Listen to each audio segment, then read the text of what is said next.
بيقول عليها وش السعد عليه.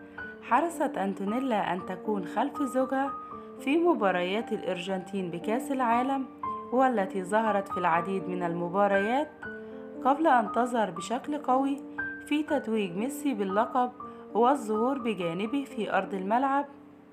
نشأت أنتونيلا زوجة ميسي في روزاريو، وهي أيضا مسقط رأس ليون ميسي، وتعد ابنة عم صديق طفولة نجم باريس سان جيرمان لوكاس ساكاليا.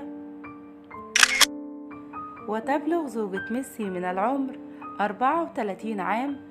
درست أنتونيلا علم طب الأسنان بإحدى جامعات الأرجنتين قبل أن تترك مجال دراستها وتتحول إلى العمل على مواقع التواصل الاجتماعي، وقبل أن تنتقل إلى برشلونة لتكن خلف حبيبها ميسي وتركز على تربية أبنائها على مدى السنوات القليلة الماضية. وقررت أنتونيلا العودة إلى العمل مجددا لتقرر أن تفتح خطها الأول والخاص من الأحذية. وظلت أنتونيلا خارج دائرة الضوء رغم زواجها بإحدى أفضل اللاعبين في العالم على مدار التاريخ، رغم متابعة أكثر من 4 مليون متابع على انستجرام.